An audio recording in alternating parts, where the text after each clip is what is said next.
Good morning, and Merry Christmas. It sounds strange for some people to keep saying Merry Christmas, but remember, Christmas lasts for 12 days, just like the song, 12 days of Christmas. It doesn't end until Epiphany, so we celebrate it every day. And so we can still keep the Christmas spirit alive, give presents, and keep saying Merry Christmas for the whole 12 days. Today we also celebrate the Feast of the Holy Family of Jesus, Mary, and Joseph from Nazareth. And it was Pope Leo XIII in the 19th century who established this day as the feast day of the Holy Family, because he knew that it was in the family, right there in the home, that the church grows, that love is developed, that we learn to work, that we learn all of our virtues. We don't all come from a perfect home. Actually, if I asked anybody to raise their hand if they came from a perfect home, nobody would raise their hand, so I'm not going to ask that question. But we all do come from a family. When a couple comes together to get married, we don't just bless the couple, we bless the family. Great reminder today.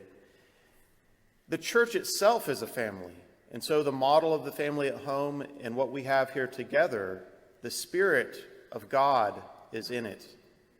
And it's the place and the people and the Spirit among them that makes it a true family. One thing that Pope Leo XIII and the church asks us to do is to look at our family home, and especially the physical place. Look at the walls. What do we have on the walls? What kind of decorations do we have? What type of art do we have? Well, probably everybody has at least photos of someone in the family or someone they love, and also other images.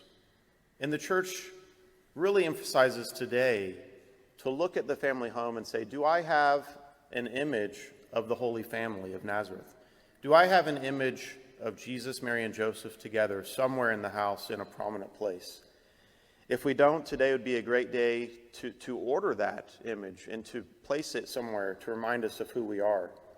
Another great place to put holy images is on our phone. We have it with us all the time. And so for at least during the 12 days of Christmas, we can replace the photo of the cat or the dog with a photo of the Holy Family and have it right there on the phone with us. Well, if you were listening to today's reading, it was all about dwelling in the house of the Lord and what a blessing it is. Samuel was dedicated to the Lord from his birth. His mother dedicated him to the temple. And he grew up in the Lord, in the Word, and he did great things. And of course, we're brought to that great gospel reading where Jesus is left behind. He stays behind. He wasn't left behind. He decided to stay behind in the temple and to discuss the things of God in his Father's house. Well, the family goes out and they're looking for him and they panic. They can't find him. And then finally they return to the temple. And he says, "Did you not know I had to be in my Father's house?" Now, I don't know about you, but there's a lot of Christmas movies on this time of year, a lot of funny ones. It seems to be that Christmas is the time for funny family movies. And I don't know if this gospel reminds you of any plot, but if you think about it, it can, of a series of movies. Anybody? Home Alone? Home Alone, that's right. Well, Home Alone, one of the most recent Home Alones is called Home Sweet Home Alone.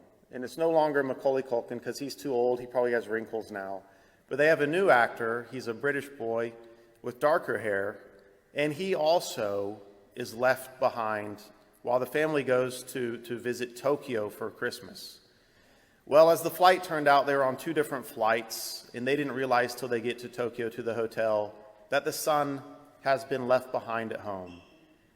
He was so tired of all of the cousins and the frantic business the day before that he went out and slept in the car in the garage and hid.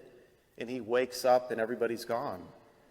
And at first he's kind of shocked. Then he goes into the home and they live in this, beautiful big mansion kind of home. And he looks around and he's like, yes, I have the whole place to myself. And so he does all the typical things that, a young person would do. He fills himself with sweets and plays with toys and makes a mess. But then he begins to look around and he's getting kind of lonely. Well, it just so happens that another family who's about to lose their home in a poor neighborhood, They think that he has stolen something from them that they need back to sell to save the house. So they're trying to break in. And he sets up all these ingenious traps to repel them, just like in all the other Home Alone stories.